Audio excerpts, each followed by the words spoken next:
Friends, মোৰ চেনেলৰ সকলোকে পুনৰবাৰ স্বাগতম জনাইছোঁ। আশা কৰোঁ সকলো ভালে আছে। আজি আমি বনাম ঘুগুনি, নিৰামিষকৈ আৰু পিঁয়াজ নহৰু নিদিয়াকৈ।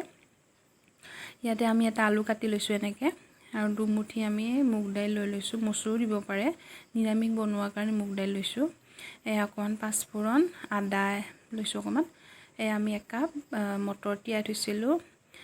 এয়া শুকান জলকীয়া, তেজপাত আৰু এটা আমি বিলাহী লৈছোঁ।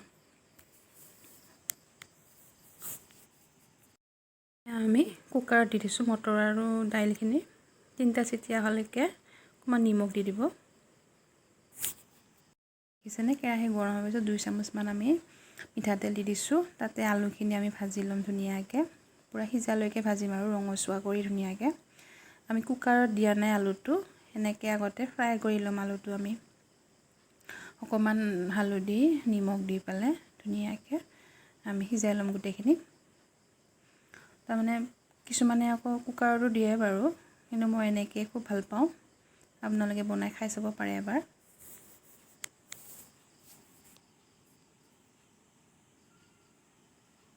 দেখিছেনে, আলুখিনি হৈ গৈছে, আমাৰ সিজি গৈছে পূৰা ধুনীয়াকৈ। এতিয়া আমি আলুখিনি ধুনীয়াকৈ উলিয়াই ল'ম। সেইটো কেৰাহীতে আমি 2 চামুচ তেল দি দিছোঁ, আৰু এতিয়া আমি ইয়াতে পাঁচফোৰণ অকণমান দি দিম। অকণমান পাঁচফোৰণ দিছোঁ, শুকান জলকীয়া দি দিম আমি 3-4টামান, যিমান আপোনালোকে দিয়ে আৰু। অকণমান ভাজা হোৱালৈকে আমি ধুনীয়াকৈ ভাজিম, আৰু শুকান জলকীয়াটো ৰঙচুৱা হোৱালৈকে। তেতিয়াহ'লে শুকান জলকীয়াৰ সোৱাদ ধুনীয়াকৈ আহে। এনেকৈ ভালকৈ লৰাই ভাজি ল'ব শুকান জলকীয়াকেইটা।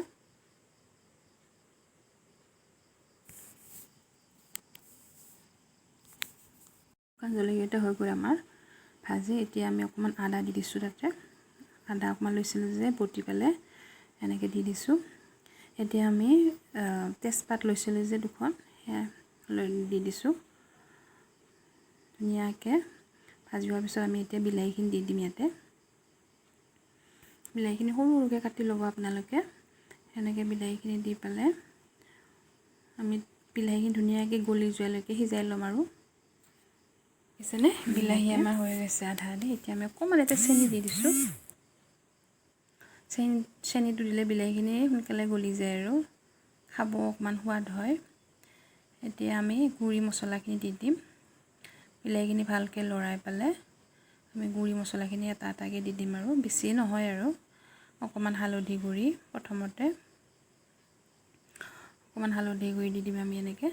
তাৰপিছতে জিৰা গুড়ি, আৰু অকণমান আপোনালোকে যিমান খায় আৰু জলকীয়া গুড়ি যিমানে খায় দি পেলাই আমি ধুনীয়াকৈ লৰাই দিম। অকণমান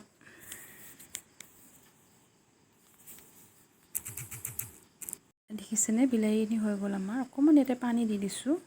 পানী দি পেলাই অকণমান সিজাই ল'ম আৰু ধুনীয়াকৈ গলি যোৱালৈকে, তেলটো ওপৰলৈকে অহালৈকে আৰু আমি সিজাই ল'ম। এয়া বিলাহীখিনি ভাজি হৈ গ'ল আমাৰ, দেখিছেনে, তেল বিৰিঙি আহিছে। এতিয়া আমি ইয়াতে মটৰখিনি দি দিম। মটৰখিনি মানে ইমান গলি যোৱাও হ'ব নালাগে, আৰু এটা এটা হৈ থাকিলে ভাল, কিন্তু সিজিবও লাগে। একচুৱেলি দাইল দিলে কি হয় আপোনাৰ, অকণমান গ্ৰেভিটো খাব ভাল হয় কাৰণে দাইলটো দিব লাগে। কিছুমানে নিদিবও পাৰে বাৰু, কিন্তু এনেকৈ আপোনালোকে দি চাবচোন, গ্ৰেভিটো খুব ধুনীয়া হয় খাবৰ কাৰণে। দেখিছেনে, এতিয়া আমি আলুখিনি দি দিম, ভাজি থৈছিলোঁ যে আলুখিনি এনেকৈ দি পেলাই ভালকৈ লৰাই দিম।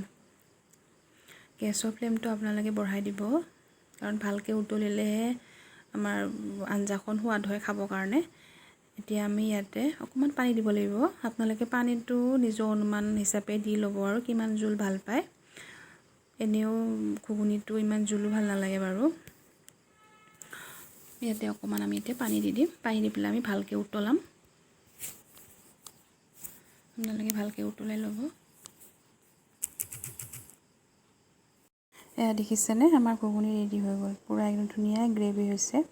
আপোনালোকে যিমান জোল বনাব খোজে সিমান দিব পাৰে। এনেও আকৌ ঘুগুনিটো ইমান জোল হ'লে ভালো নালাগে।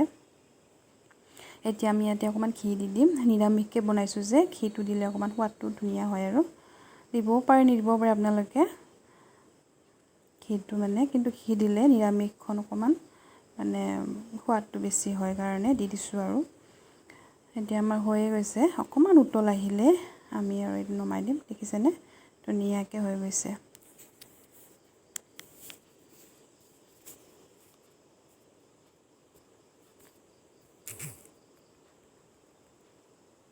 দেখিছেনে আমাৰ ঘুগুনি ৰেডি হৈ গ'ল। ধুনীয়া মানে জোখত গ্ৰেভি হৈছে আৰু আপোনালোকে ৰুটি দিও খাব পাৰে, ভাজি দিও খাব পাৰে। এনেকৈ নিৰামিষে কেতিয়াবা খাই চাবচোন আপোনালোকে। সদায় পিঁয়াজ নহৰু দি খোৱাটো হয়েই বাৰু। এনেকৈ এনেও অসমীয়া মানুহবিলাকেতো আৰু বৃহস্পতিবাৰ নিৰামিষে খাই, এনেকৈ বনাই খাই চাব পাৰে আপোনালোকে। কেনেকুৱা হৈছে কমেণ্টত জনাব। আৰু মোৰ চেনেলটো যদি ছাবস্ক্ৰাইব কৰা নাই সকলোৱে ছাবস্ক্ৰাইব কৰি দিব। এইটো মোৰ নতুন চেনেল, সকলোৱে যেন ছাবস্ক্ৰাইব কৰি দিয়ে। আজিলৈ ভিডিঅ'টো সামৰিলোঁ এইখিনিতে।